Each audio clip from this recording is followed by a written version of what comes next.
I want to give you a little preview of the upcoming STAR Challenge. If you've been doing the STAR Challenges all along, you'll notice that there's a blue fitness challenge, a yellow outside home or community challenge, and then there's a martial arts or red STAR Challenge.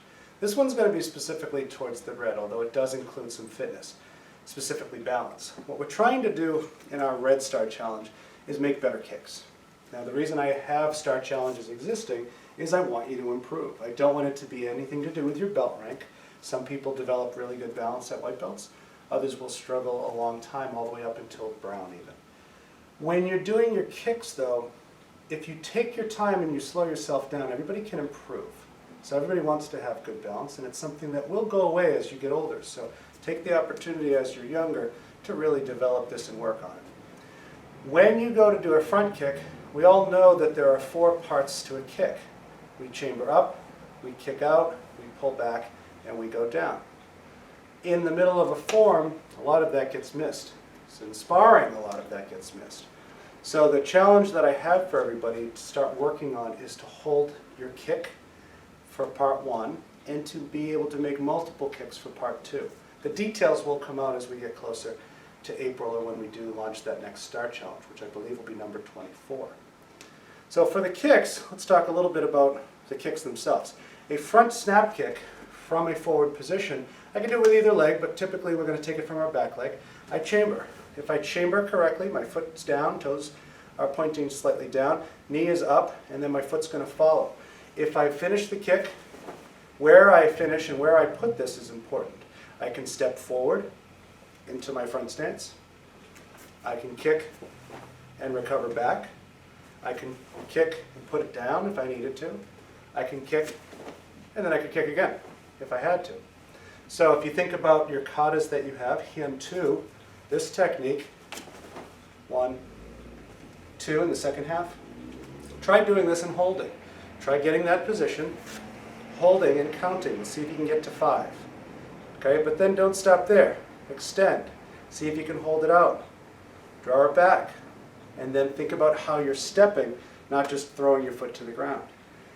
If you're doing Yansu, another brown belt kata, we started off from a front stance, we kick and then we recover back. Well, same thing. See if you can come up and hold. Make the kick, draw back, and then recover back. When you're doing your side kicks in hand 2 or in hand 4, we're chambering on the side. My knee has to come across my body. My hand extends with the arm, then this whole piece comes back. Once it comes back, where does it go? Depends on the form, but in hand 2, I come forward with it. Because then I'm going to launch into my cross shudo positions. But in hand 4, just like in bow 1, it's all about that pivot. So if I do my side kick to this side, and then I draw back, now I have to think about where my foot needs to be for my next strike. Put it over in that position.